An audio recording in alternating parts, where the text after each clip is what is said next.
भारताच्या इतिहासात काही अशी नावं आहेत ज्यांनी आपल्या कामाने आणि विचारांनी देशाची दिशाच बदलून टाकली.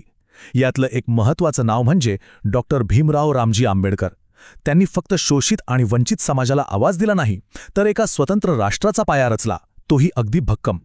पण एक प्रश्न पडतो नाही का, की ज्या व्यक्तीला समाजाने प्रत्येक पावलावर नाकारलं, अपमानित केलं, तीच व्यक्ती संपूर्ण देशाला एका सूत्रात बांधणारा ग्रंथ, आपलं संविधान कसं लिहू शकते?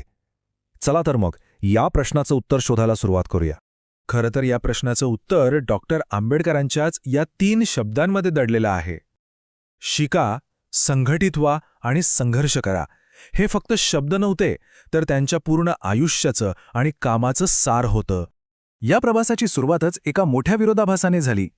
आंबेडकरांचा जन्म झाला मध्य प्रदेशातल्या महूमध्ये. त्यांचे वडील रामजी सकपाळ ब्रिटिश सैन्यात सुभेदार होते, म्हणजे ते एक प्रतिष्ठित पदावर होते. पण विरोधाभास हा होता की ते महार जातीत जन्माला आल्यामुळे त्यांना आणि त्यांच्या कुटुंबाला अस्पृश्य मानलं जायचं. आणि याच अपमानास्पद वागणुकीने त्यांच्या मनात बदलाची, क्रांतीची एक ज्योत पेटवली.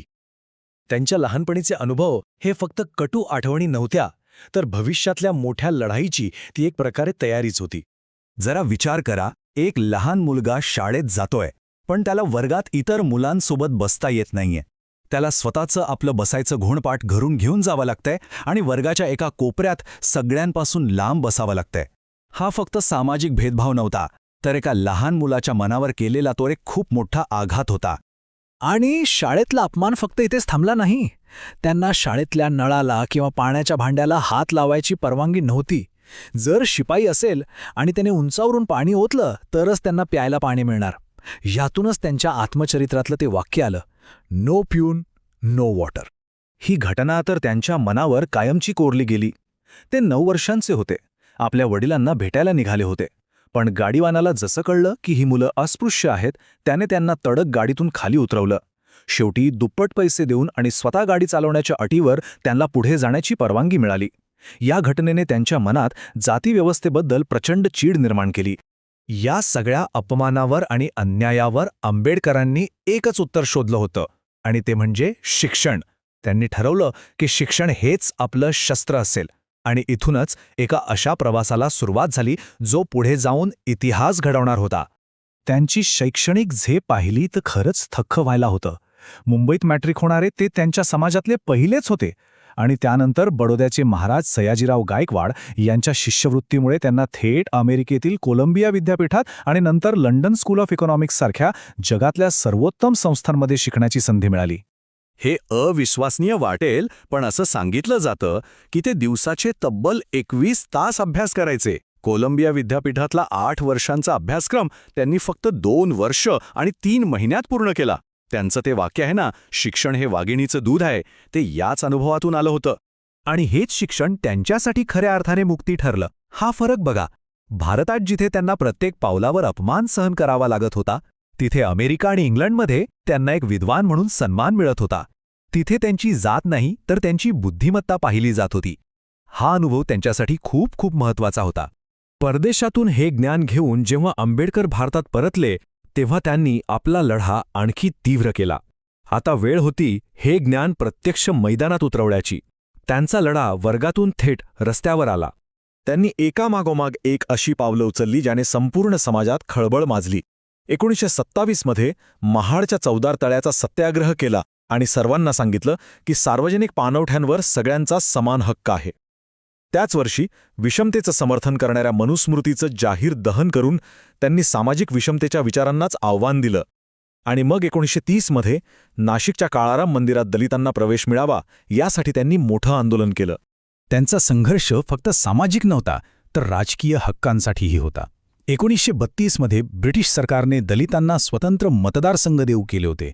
पण गांधीजींना वाटलं की यामुळे हिंदू समाज कायमचा विभागला जाईल, म्हणून त्यांनी उपोषण सुरू केलं.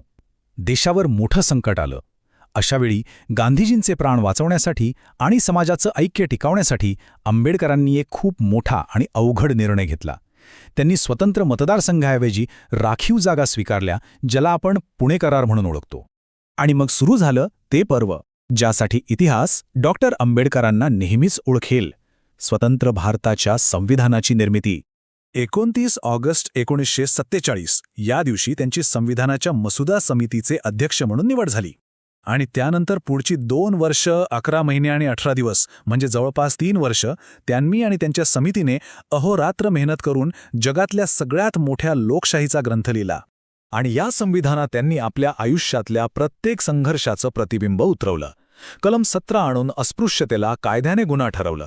जात, धर्म, लिंग असा कोणताही भेद न करता सगळ्यांना मतदानाचा अधिकार दिला. स्त्रियांना समान हक्क दिले आणि समाजातील जे घटक मागे राहिले आहेत त्यांना पुढे आणण्यासाठी आरक्षणाची तरतूद केली. त्यांच्या या कामाची महानता सांगताना घटना समितीचे अध्यक्ष आणि भारताचे पहिले राष्ट्रपती डॉक्टर राजेंद्र प्रसाद स्वतः म्हणाले होते की आंबेडकरांनी एका कुशल वैमानिकाप्रमाणे हे काम पार पाडलं. यापेक्षा मोठी पोचपावती काय असू शकते? संविधानाने राजकीय आणि कायदेशीर समानता तर दिली, पण आंबेडकरांचा लढा इथेच संपला नव्हता. त्यांच्या आयुष्याचा शेवटचा अध्याय हा सामाजिक आणि आध्यात्मिक मुक्तीचा होता. त्यांना हे जाणवून चुकलं होतं की जातीव्यवस्थेच्या चौकटीत राहून खरी मुक्ती मिळूच शकत नाही.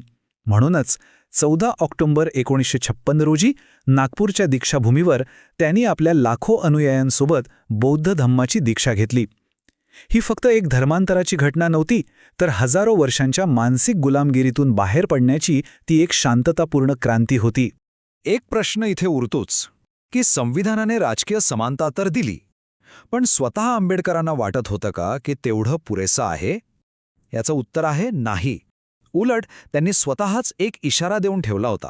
त्यांच्याच शब्दांत सांगायचं तर आपण 26 जानेवारी 1950 रोजी एका विरोधाभासी जीवनात प्रवेश करत आहोत. राजकारणात आपल्याला समानता मिळेल, पण सामाजिक आणि आर्थिक जीवनात विषमता कायम राहील. आणि त्यांचा हा विचार आजही तितकाच महत्त्वाचा आहे की संविधान कितीही चांगलं असलं तरी ते राबवणारे लोक कसे आहेत यावरच देशाचं भविष्य अवलंबून असतं.